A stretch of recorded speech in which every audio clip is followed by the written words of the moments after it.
Have you ever stood on the edge of a tall building and felt your stomach drop? Or looked down from a cliff and suddenly felt unsteady? That sensation isn't just fear. It's part of a fascinating neurological and psychological phenomenon tied to our ancient survival instincts. Why does being at great heights make us feel dizzy?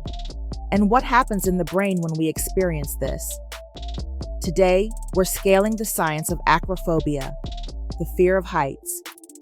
Stay tuned. Welcome to Precooked Psychology, where science and storytelling meet to explore the fascinating world of the human mind. Here, we break down complex ideas and serve them pre-cooked for easy understanding. Today's episode is about acrophobia, an intense fear of heights. We'll unravel why heights make us dizzy, dive into the brain's role in this sensation, and explore how this fear can be managed. Let's get started. Acrophobia is more than just discomfort at high places. It's a deep-seated fear that can significantly impact a person's life. The word itself comes from the Greek akros, meaning peak, and phobos, meaning fear. For some, the reaction to heights includes dizziness, sweating, and a racing heartbeat. For others, it triggers full-blown panic, with symptoms so severe that even imagining a tall building can cause distress. So, where does this fear originate? Psychologists often point to both nature and nurture to explain its roots. From a nature standpoint, Dr. John Smith, an evolutionary psychologist, believes the fear of heights is hardwired into our DNA. Avoiding high places provided a survival advantage to early humans, he explains. Those who stayed away from dangerous heights were less likely to fall and more likely to pass on their genes. This innate caution has persisted through evolution as a protective mechanism. But genetics isn't the whole story. Behavioral psychologist Dr. Emily Johnson emphasizes the role of nurture, suggesting that personal experiences play a pivotal role in developing acrophobia. Many people with acrophobia have had traumatic encounters with heights, she notes. It could be a fall they experienced as a child, or even witnessing someone else's accident.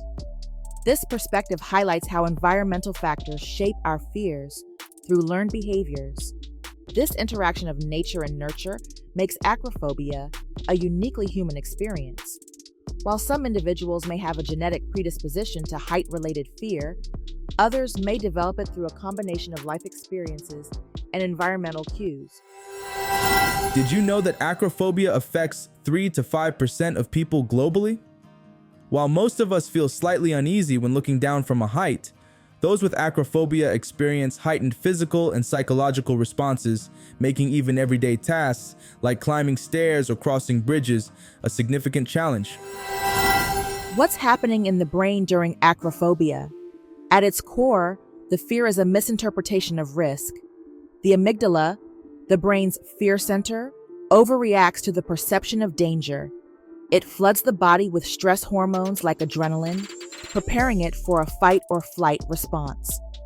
Simultaneously, the prefrontal cortex, which is responsible for rational thought, struggles to counteract the amygdala's overreaction. This imbalance explains why even a seemingly safe height can feel like a life-threatening situation to someone with acrophobia. Now, let's talk about managing acrophobia. The good news is that effective treatments exist. Cognitive behavioral therapy, CBT, is a leading method, focusing on reframing irrational beliefs. For instance, thoughts like, "I'll fall and die if I look down," are replaced with more balanced perspectives. Exposure therapy, often used alongside CBT, involves gradually confronting height-related fears. This might start with looking at photos of heights, then visiting a tall building, and eventually venturing to higher and higher locations. Another promising technique is systematic desensitization. This method combines gradual exposure to heights with relaxation exercises, such as deep breathing or progressive muscle relaxation. By repeatedly pairing a calming technique with the anxiety-inducing stimulus, individuals can train their brain to respond more calmly to heights. The fear of heights may feel paralyzing, but understanding its roots in biology and psychology can be the first step to overcoming it. With patience, therapy, and self-awareness, many people have reclaimed their freedom to enjoy the view from above. As we wrap up today's episode, remember this: fear is a natural part of life, but it doesn't have to keep us grounded. Keep exploring, stay curious, and take that first step, no matter how small, toward conquering your fears. Wow, I've learned a lot today. So that's all for today's episode of Precooked Psychology. If you enjoyed this journey into the science of acrophobia, please subscribe, share, and join us next time. Until then, take care of your mind